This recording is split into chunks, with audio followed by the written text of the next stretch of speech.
Why is it so hard to start something and finish it? That's one thing that I have never really actually got down to the nitty gritty with that. I have never actually got down to it and understood it 100%. Why do we self sabotage? I self sabotage myself. And I know I'm not alone. I've heard many people talk about it. And it's not about being alone, it's about letting everyone know who's doing something similar. It is possible to get out of it.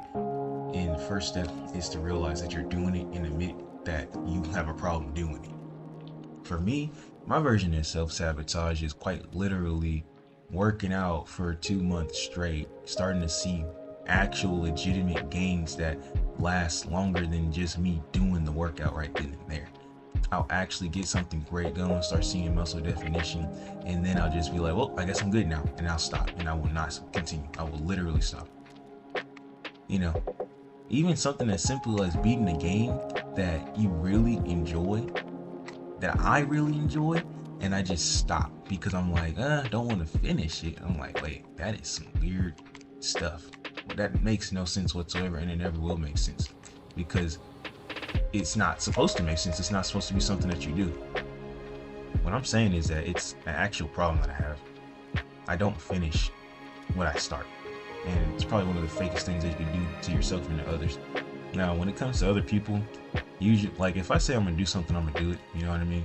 Try to make it happen to the best of my ability because I don't like disappointing others. And it's funny because I care more about how others feel about me than how I feel about myself.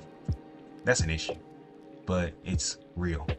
So long story short, I'm over here, saying I'll do something for someone, I get that done. But when it comes to something as simple as, yeah, make sure to, wash those dishes on the way out or when you get back, don't play the game first. Don't, business before pleasure kind of a thing. I will intentionally sabotage that stuff. And I've been doing it for the past couple days.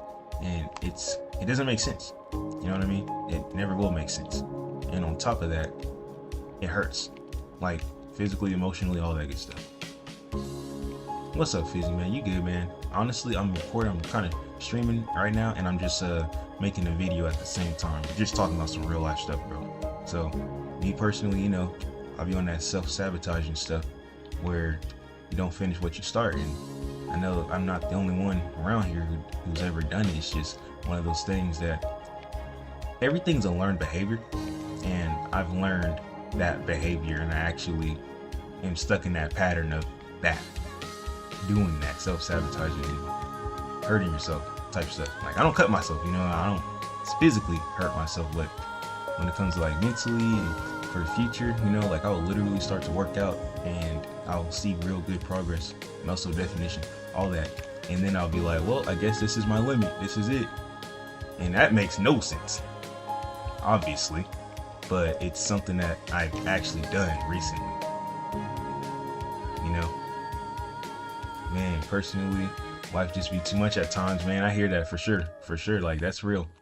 But eventually it goes into being like life being too much to just like the subparness of what we do being the new normal. And that's an issue that I've realized that I have, something that can be a legitimate excuse one day. Like, I don't know, maybe you just had a really bad time, really bad day, and you just saying, yeah, screw the calories, I'm about to just eat something, eat like a triple beef bean burrito with all the stuff in it. When burritos are really not that unhealthy depending on what you put in there, but the burrito's the one thing. But then you would usually not eat anything else, might not even have a drink, you know what I'm saying? And then you just actually go and say, all right, never mind, I'll get some dessert. I'm gonna get some like 4 churros, and get like a lemonade, do all that good stuff, the tasty stuff. And it's like empty calories though. And this is just an example. And one day turns into 5. And it's like, okay, so I've been doing this for the past 5 days. Money's not looking so good. Stomach not looking so good. And it just keeps on keeping on. And that's when like the issues, that's when self-sabotage as a character trait becomes a character trait. Because it's not just a one-time thing anymore. It's more like what you're used to doing at this point here and now. And that's when it's bad. So if there's anything that I've learned just by even talking about this just now, is that self-sabotage is a character trait and a learned behavior.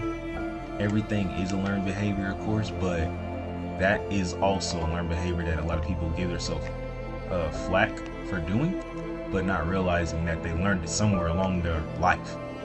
You know what I mean? It's happening to you right now. He just said this is the last big meal I'll have. Oh man, see, I'm telling you, bro, that stuff is real. It's true, man. It's no joke. And the funny thing is, I've been doing that same exact thing. You know, I've been trying to, eat a lot more fruits and veggies and stuff. So I'll go ahead and buy lots of fruits and veggies, right? And then I'll get that, put it in the fridge, spoiled. What? Well, what have I been eating? Oh yeah, I've been eating burritos, you know what I'm saying? A couple churros on the side. Literally, my example was exactly what I did.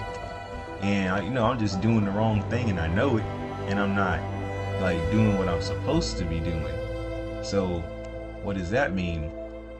It means that I've actually gotten used to doing the wrong thing instead of the right thing, because what you're used to is what you do most. And if you're 60-40 doing the wrong thing 60% and the right thing 40% of the time, well, first off, you're actually way better off than a lot of other people, and you might not even know it, because there's a lot of people out here who's doing the wrong thing 80% of the time and the right thing 20% of the time. So right then and there, you are actually doing much better than others. And for that reason, I'll give you some applause, because it's not easy out here. But you did it. But long story short, yeah, there's a lot of self-sabotaging going on. Money, self-sabotage. We be big spenders every now and again, even though we don't have a lot to spend, but we'll actually end up doing it regardless. And like basically just spending money we don't have. Like some people get or not even some people, man, a lot of people get loans they just cannot pay back. And I'm gonna be straight up, if it's a loan for college, man, you got every right to do that. If you're gonna take your life serious and get a great job after it's all said and done, that is not the same, bro. I'm talking about people like taking out loans for paying off their credit card. Like, dude, that's a loan on its own, right? And you're talking about taking another loan to pay off a loan, stuff like that. Like, even a car loan is really not a smart idea. Honest to God, it's really not, because that 26% really will hit you. Just getting a nice, and my friend Amerix Games actually said this specific part, because he was talking about how to save money. And buying a car outright is the best way to buy a car. And obviously not everyone has 20K on them, but a lot of people in real life can end up getting about 4K on them. Like eventually, like even over the course of literally 5 months, if you just save a certain amount, you can get 4K and buy yourself a car and not have payments on that, only insurance. And that's great. That's exactly how it should be. I've had really bad luck with cars, and because I didn't know enough about cars, so I would just trust the first person who had a car for a good price. And that was both those 2 times I did that in 2000 each, and that's literally 4K out of my pocket that I will never get back, simply because I trusted the wrong person. They were lying. They were saying that there's nothing wrong with the car, when there's obviously stuff that they're just praying to God that I don't find. And I didn't find it, and they got the best. They got me. But when it comes to cars, obviously it's a whole different story. But that's like a big ticket item that you can buy and actually have like money left over just by saving. But then that requires the non-self-sabotaging. That requires you to not self-sabotage. But if you self-sabotage yourself, you will quite literally sabotage your way out of a great situation. Like, there's people who sabotage their way out of the best growth that they've ever met. You know what I mean? Like there's a lot of self-sabotage, so it's a whole thing. But it's a pattern. Something I just have to realize, it's a pattern. And it's not easy to break. No pattern's easy to break. Like, that's why the best thing you could do is, I was watching this channel. I used to watch him all the time, and I need to get back to it. His name is Improvement Pill. I'm sure we've all seen him at least once or twice. He just legitimately talked about how the best way to break a bad habit is to build new good habits. And there's some of them that are very important. He called keystone habits. And keystone habits are quite literally just great habits that will benefit every single area of your life ever. The first one is like reading, like quite literally like going out of your way to read books. and like actually take time out of your day to specify for reading, that's one of the best things that you could ever do. Is because like reading requires patience, and that's another habit that you'll, not a habit, but that's like a good quality that you'll have right there, patience. So if you actually go after reading and actually go and make sure you do that, then hey, right then and right there, you already got another good habit, which is patience. Like I don't know if it's really a habit, but it's like quality, like a trait that you have. That's a great character trait to have, is patience. And you can understand more words because books use words that everyone in your circle of friends don't. Even if it's like a big word or a small word, like there's big and small words that no one knows. It doesn't matter who you are, it just matters who you hear from. Stuff like that when it comes to just quite literally talking to friends and family. So that's another thing right there. And what's another? Yeah, so basically Improvement Pill was talking about Keystone Habits, and man, he was hitting. And that's honestly the best way to eliminate self-sabotage, is by legitimately going out of your way to build better habits. But obviously, a lot of us don't really feel like doing that or even wanting to. We're so into the self-sabotage that we'll sabotage, like I said, some people sabotage the best woman they've ever met, just because they're used to it. You know what I mean? They're just legitimately used to doing the wrong thing. So you can only do one thing at a time when it comes to learning something new. I mean, you can do multiple, but it's less likely that you'll actually, fail if you just focus on one thing at a time. And that one thing, I would probably say working out. No, you're all good, bro. I'll be here for you, bro. You already know how it is. I appreciate you pulling up in the first place. So yeah, I'll probably be leaving in the next 10 minutes though, because I just got work to get to and stuff.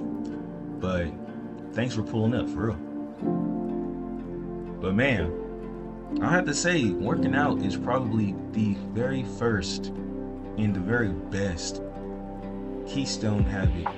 No, not even keystone habit. Working out is the very first and the very best anti-self-sabotage pattern to get into. Because if you can actually put your your money where your mouth is. If you can actually put your money where your mouth is and just go out of the way and do some push-ups and sit-ups whenever possible.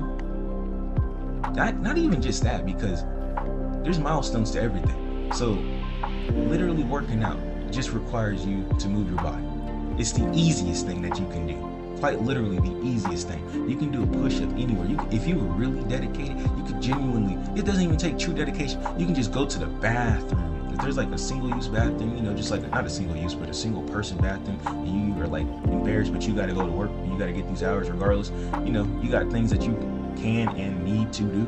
Then first things first, bro. You can pull up to the bathroom and literally do some push-ups and some sit-ups. It's the easiest thing to start.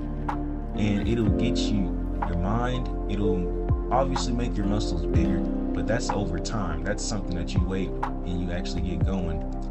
It's the easiest thing to start and the easiest thing to pick back up, even at the end of the day. It's quite literally the first thing that you should do ever, because you can do it anywhere. It boosts your muscles, your physical strength. It boosts your actual mental strength, because it allows you to start to have some self-confidence in yourself. It makes you more worth. It makes you feel like you're more worth, just giving the time of day to. If you feel like, oh, there's this girl I like, I want to talk to her, easiest thing you can do is just start working out. You know what I mean? To get some self-confidence if you have that barrier of entry. Second thing you can do is start talking to people more often, or even just go up and try to talk to her in general. I'm not really a specialist with the females, so I'm just putting up things in that area that can just help you with self-confidence. Self-confidence helps you actually make more cells in your brain. Your brain loves serotonin, but it loves the serotonin that you earn, that you work for, not just the stuff that you just instantly get off of, going straight to eat a piece of candy or eat some big meal. You just get serotonin boost, but you don't get anything good from that. But working out is a serotonin boost that is healthy and available for you when you earn it. Earned serotonin is the best serotonin. That's really what it is. So that serotonin get in your brain, makes you feel happier, makes you actually have more wired connections in your neural network in your brain. I know I'm not a scientist, but the more neural networks that you have in your brain, the more new connections that you form in your brain, the physical growth that happens from those nerve cells actually makes you smarter. So working out can literally make you smarter. It'll make you smarter, it improves your memory, it improves your cognition, it improves your reaction speed, it improves your actual physical strength available. You know what I mean? So working out is quite literally the number one best thing you could do for yourself. Like, to start off. Into anti-self-sabotaging patterns. You know?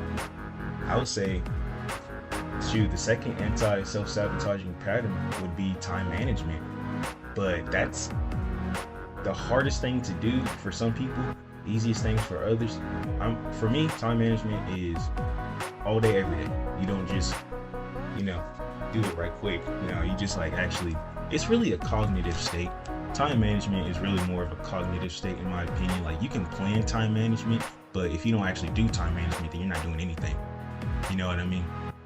So I genuinely believe time management is obviously going to be at least the second, maybe even, I'd possibly even say the first, because when luck is reward meeting opportunity, not reward, it's preparedness meeting opportunity. Oh no, you're good, Fizzy. We stay here, bro. We up in here.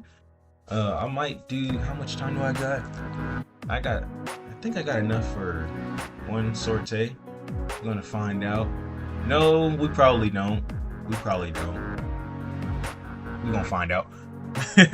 But anywho, yeah, man. So time management is like a state of mind, in my opinion, because there's been times where my state of mind was just pretty much absolute, and I wouldn't let anything get in the way of what I already have planned for the day, and I would actually finish my objective and just do what I actually said I was going to do, or even thought that I was going to do for that day.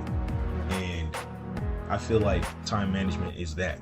Is when you're going to do the thing you're supposed to do and you just do it. And if you plan it and then do it, then even better, obviously, because then you're pretty much immortal when it comes to wasting time. Like, you're anti-time wasting at that point. And that's great to be that kind of person, because when you get the time off after you earn it, it just feels so much better. That serotonin, once again, just gets in your brain. You just feel like so good, and then you remember why you work hard. Stuff like that. A lot of the people's versions of that is, working hard so that they can come home and see their family, have that off time. But for those of us who don't have kids or people that rely on them, that can be it. It's just, you work hard and you manage your time well, so that when you actually have all that managed time that you manage at the end of the day, and you did all those tasks that you were supposed to do, it just feels so much better. When you start relaxing and chilling, it's just like, oh yeah. It's like when you okay, I'm just gonna say it. When you get done peeing in the bathroom, you're just like, oh yeah. That's how it feels when you have good time management and you do all the things like working out, reading, all that stuff, and then you have all those maybe 3-4 hours at the end of the day without having to do actually anything. You can just literally chill like that. It's like the going to the bathroom, but for 4 straight hours. You do whatever. You know what I mean? You do whatever you want. That's how I'm trying to describe it. It's a dumb analogy. I really shouldn't have used those to compare, but it is what it is. But man, that's kind of how that is. So time, man, working out and then time management, bro. You really can't beat those two, at all. You can't beat those two. And then obviously there's going to be other things that you can do in general, but at this point, I think we're going to call it a video at this point right here, for my actual video that I'm making later on, because I'm trying to make it maybe 10 minutes each or so. I don't even know, honestly. At this point, I just ran out of things to even say, because now I'm going to focus on fighting these enemies. So with that being said, man, I appreciate y'all listening in on all that stuff, man. You all good. And that's a fact. See, my boy Fizzy already got time, man.